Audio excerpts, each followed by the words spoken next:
여러분 안녕하십니까, 진성호입니다. 장제원 윤석열 당선인 비서실장이 방금 기자들을 만났습니다. 청와대가 전화를 걸어왔다는 겁니다. 한국은행 총재 발표 10분 전에 전화를 했답니다.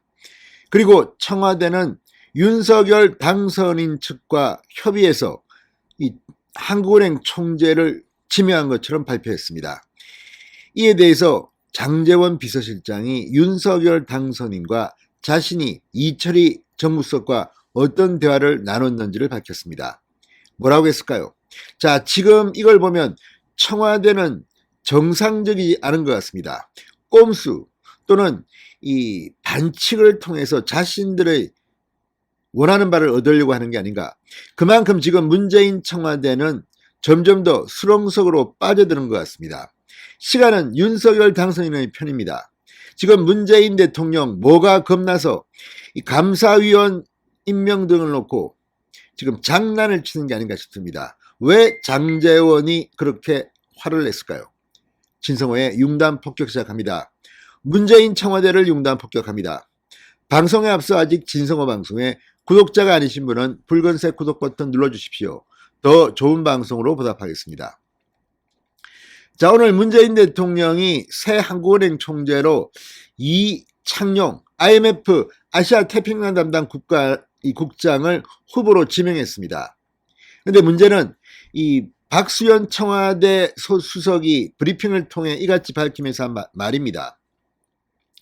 자, 이 후보자는 서울대 경제학부 교수, 금융위 부위원장, 아시아개발은행 수석 이코노미스트를 거친 경제-금융 전문가다.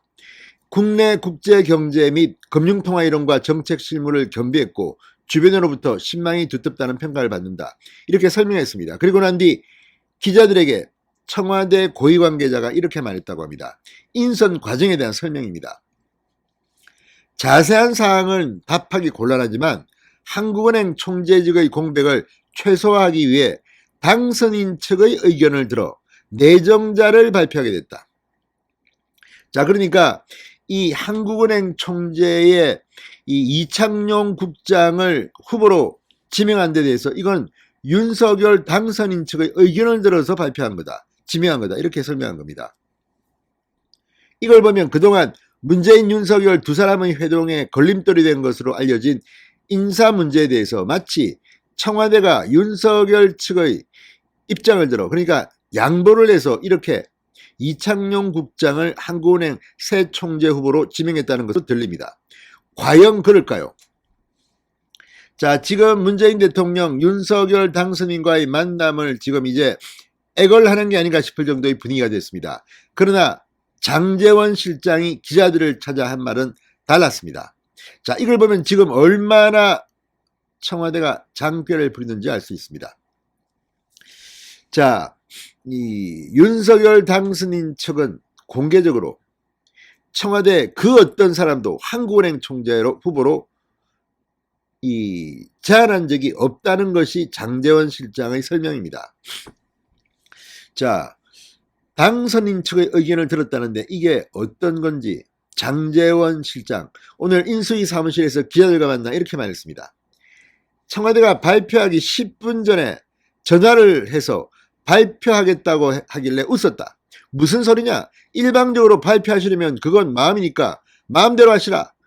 저희는 그런 분 추천하고 동의한 적 없다. 이렇게 잘라만 했다고 합니다. 물론 이창용 국장은 상당히 훌륭한 사람입니다. 그리고 MB 정권에서도 뭐 이랬다고도 하고 어쨌든 성향이나 능력이나 한국은행 총재로 별 문제가 없어 보이고 제가 볼 때는 윤석열 당선인 측에서도 반대할 그럴 사람은 아닙니다. 그럼에도 불구하고 다르고 다릅니다. 당선인 측에서 이걸 갖다가 이 의견을 줬다? 주기는 누가 줬습니까? 자, 장제원 실장은 말합니다. 이건 감사위원 임명 강행을 위한 명분 쌓기 아닌가?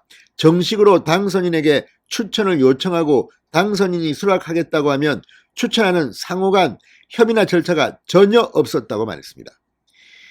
자, 그러니까 한국은행 총재는 이 성향상 이 윤석열 당선인 측과 코드가 비슷하다고 판단되는 사람을 지명하고 그 다음에 감사위원은 자기들 마음대로 임명하겠다는 게 아니냐는 겁니다. 그만큼 차관급인 감사위원 임기간 4년쯤 될 겁니다.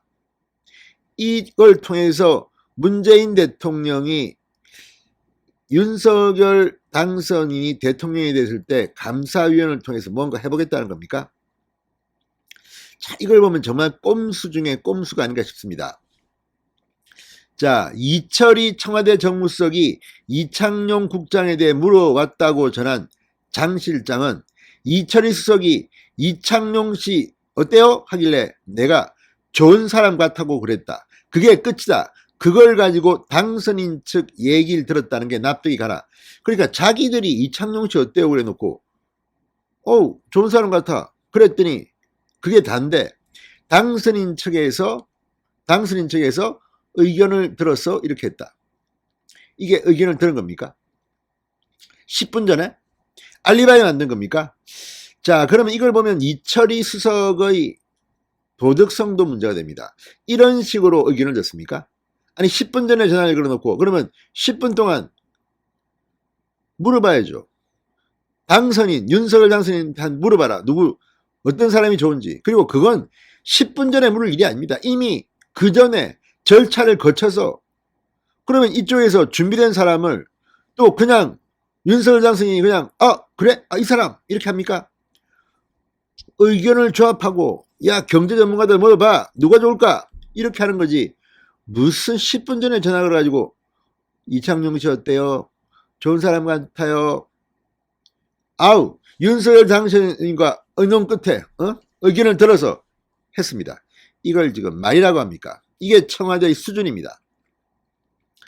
자, 그러면 윤석열 당선인은 어떻게 생각할까요? 청와대의 발표에 윤석열 당선인의 반응에 대해 장제원은 이렇게 말했습니다. 웃으셨다.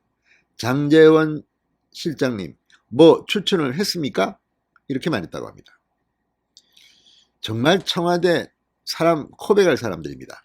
장제원 실장은 청와대가 진정성 있게 저희들한테 대해달라는 생각이 든다. 참 안타깝다. 우리한테 왜 이러냐. 자, 지금 문재인 대통령은 명분 쌓기를 하는 것 같습니다. 지금 말이죠. 윤석열 당선인과 만나야 되는데 우리가 이렇게 양보하는데도 저쪽을 안 만나줍니다. 윤석열 당선인은 분명히 이런 말을 엊그제 했다고 합니다. 인수, 그러니까 이 청와대에서 용산 국방부 청사로 대통령실을 이전하는데 그 비용 가지고 비용 좀 달라고 윤석열 당선인이 문재인 대통령에게 만나자고 할 일은 없다. 이런 따위로 안 만난다. 지금 청와대가 장난을 치는 것 같습니다. 그렇지만 5월 10일 윤석열 대통령이 취임하면 이제 그때부터 문재인 권력은 상당히 아픈 면을 맞아야 할 겁니다. 진성호의 융단 폭격이었습니다. 여러분 감사합니다.